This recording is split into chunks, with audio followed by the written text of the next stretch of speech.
Kilalang mga brusko, simpatiko, at mga certified na kinakikiligan talaga ng mga babae. Pero kung akala nyo'y hanggang pogi lang sila, naku, panoorin nyo ito dahil ang mga famous hunks, meron pa palang ibang ibubuga. It's bukuhan time! Tara na't pasilip namin sa inyo ang mga hunks at ang kanilang The Other Side. Guwapo, matikas, abs pa lang, mapapawaw ka naman talaga. Katawang pangmalakasan, halatang talagang pinaghirapan. Sila ay ilan sa mga hottest hunks ng Philippine television. Pero alam nyo bang hindi lang sila mga vorta at mga pogi dahil ibibida nila ngayon ang kanilang other side. Kilalang kilala sa mundo ng showbiz ang celebrity doctor na si Hayden Ko. At bago pa niya pasukin ang showbiz, noon pa man kaliwat kanan na ang mga offer sa kanya para maging modelo. Bukod kasi sa angking kakisigan, ngiti pa lang ni Doc Hayden, ilulundag na ang inyong mga puso. Bago pa maging ultimate crush ng bayan ang hottie doctor, may isa ng babae sa buhay niya ang ultimate fan niya. Walang iba kung hindi ang kanyang mommy Irene. Pinanganak ka na bang parang Adonis? No, when I was young, my mom would always put me down. In terms of looks, the reason why she was doing that is because alam niya na etong batang to, guwapo. That's from her, and ayaw niya maging mayabang. Kaya kahit nagbukas na ang oportunidad sa kanya sa mundo ng telebisyon, itinuloy pa rin ni Hayden ang kanyang propesyon na una niyang minahal, ang pagiging doktor. Alam mo, karamihan sa mga, sabi nila, pogi, guwapo, ayan na, ayaw nang ituloy ang pag-aaral. Bakit tinuloy mo pa rin ang pagdodoktor mo? Hindi ko naisip gamitin yung looks para to advance in life. I'm very grateful for my dad and my mom for discouraging me from pursuing modeling. And instead, they encouraged me to pursue med school. Ikaw nga ang mag-describe. Ano bang hunk? I never considered myself as a hunk kasi never naman ako naging super laki. Ang alam ko lang is I'm one of the tallest artistas, celebrities here in the Philippines. As much as possible, I try to take care of myself. Sabi ko sa sarili ko, pagdating ko ng 40, hindi ako pwedeng lumagpas ng 200 pounds. So anong dieta? I would count my calories. I eat breakfast, lunch, dinner, and I work out a lot and heavy weights. Pero ngayon, that I'm 40, so medyo lighter weight na ngayon.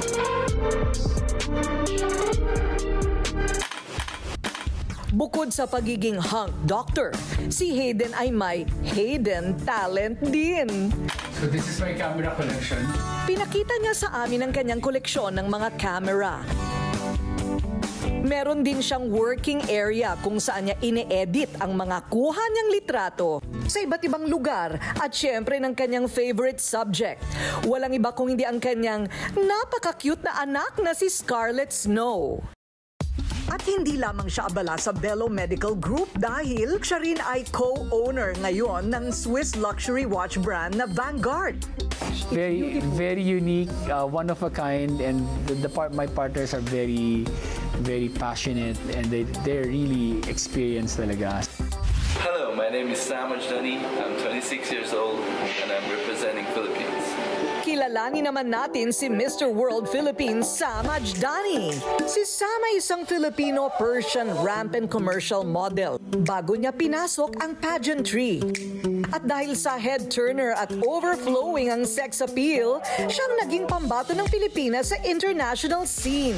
I went in the modeling industry and after a few years, I became Mr. World Philippines and I went to the competition in Europe. It was a fun experience. I've been modeling ever since.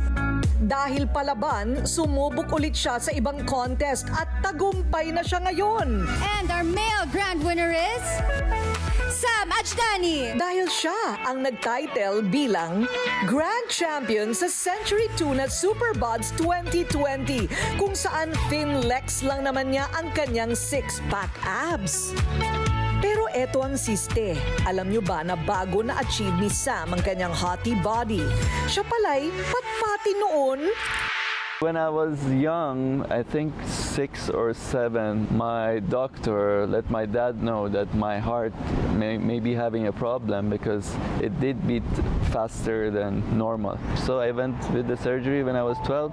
It was quite difficult at that age. That's why maybe I started working out quite early because I wanted to build muscles. This is the 50-gram jar. Ay, proud ako, lumaki na siya. So, ang face cream, mas nakaka-exfoliate kasi kaya yan ng ating neck and face. K-Magic Skin Cream for Face. Kinareer talaga ni Sam ang kanyang pag-workout. Kaya ngayon, isa na rin siyang ganap na fitness trainer. Back to basics, simple bodyweight workouts, cardio. I do have some weights I use at home. Nagpunta ang Rated Corina sa Gourmet Farm sa Tagaytay. At dito pinakita sa amin ni Sam ang kanyang pagiging eksperto sa pagtitimpla ng iba't ibang klase ng kape. They taught me how much coffee you should put and how long it should be there and the right temperature for coffee and everything. At may payo din si Coach Sam sa mga gustong magpapayat. Take it easy, take it step by step, and just enjoy the process to be healthier and live a happier lifestyle. No pain, no gain. Ito naman ang motto ng hunk actor at boy next door ni si Tony Labrusca. I'm about 165 pounds and I'm on a calorie deficit. So I'm eating about 1,800 calories a day. And guys, beginner pa lang ako. So nag-order na lang ako sa mga meal plans. It saves a lot of time for me because of my schedule. Dahil sa kanyang disiplina at mahigpit na dieta, heto na si Tony ngayon. Bukod sa regular na pag-e-exercise, binahagi din sa amin ni Tony ang kanyang secret sa pagpapapayat. Yung daily secret ko talaga is my Glutalipo coffee.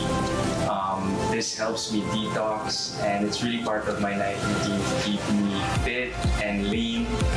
And yeah, with this, I'm not so scared of aging too fast. Ang inspirasyon ni Tony, nakita niya sa mismong may-ari ng Wonder Drink. Tampulan ng kantyaw at halos wala nang maisuot noon si Leo dahil sa sobrang katabaan. Bakit mo ako niloko? Bunga nga daw kasi ito ng kanyang combined stress at depression matapos magkaroon ng heartbreaks. Talagang napabayaan ko yung sarili ko at mga Pilipino mahilig talagang kumain. Napalakas po talaga ako ng kain. Nag-gain ako ng malaking timbang, 82 to 83 kilograms po, Miss Corina. Pero isang araw sa pagharap niya sa salamin, animoy may bumulong sa kanya na dapat ilabas niya ang kanyang the other side. Dito niya naisip magpapayat at bigyang pansin ang kanyang pisikal na anyo. Hanggang nakabuo siya ng isang Wonder Drink na tutulong para maging fit at maging fresh ulit. Bonus pa na talagang nakakaputi. Kung dati si Leo, ayan, walang confidence at sinusukuan niya ang kanyang sarili. Ngayon, iba na ang kwento. Dahil talagang solve na ang problema, may bonus pa. Eto na si Leo sa kanyang version 2.0. Ang dating taba, naging muscles. Ang maganang mukha naging fierce. At ang maitim na kutis, kita nyo naman, glowing na o. Aminado si Leo na isa siya sa napakaraming mga kalalakihan ngayon na adik sa pagpapagwapo at pagpapakinis. So Leo, aminin natin, ang lalaki, kung minsan mas banidoso pa sa babae. Oo, Miss Corina, actually, siguro nahihiya lang. At ang mga Pilipino, Miss Corina, competitive din yan. Nakita natin sa mga Koreano na maalaga sila sa katawan. Tayo din, hindi po papatalo. Marunong din po tayo mag-alaga ng itsura at pangangatawan po natin para ma-boost yung self-esteem and confidence po. Uy, mas flawless ka pa sa akin eh. No, mas makinis ka pa, oh. Hindi naman, Miss Corina. Ano ba yan ng obsession ng mga lalaki at babae ngayon sa Koreano? Kasi puro parang dudulas ang langaw, no? Sa kanilang mga pisngi. Ganun ba yon? Yes po. Nakita po natin kasi na parang yung mga K-pop stars, talagang kikinis. Yung mga lalaki, mas makinis pa sa babae. Doon po naisip natin na kung ba't hindi maglabas ng produkto na talagang makakatulong sa pagbawas ng timbang, tulad nga po ng Glutalipo, pagpapayat at pagpapaputi po. Dahil napakita ni Leo ang kanyang the other side, pati love life niya ngayon, bongga na. Proud ako na makita si Leo, nakaka-inspire siya lalo na sa mga kalalakihan on how they will improve themselves. Kasi nakita ko si Leo kung paano siya dati at kung paano nag-improve ang kanyang confidence. Ngayon talagang over the top. Nakakatuwang isipin ng ating mga hunks at modernong bersyon ng mga Adan. Hindi lang pala mga pogi at mga maskulado, kundi sila rin ay mga responsabling lalaki at seryoso sa kanilang mga piniling karera. Tunay nga na sila ay higit sa kanilang pagiging magandang lalaki at maipagmamalaki rin nila na sila ay may kakaibang mga talent.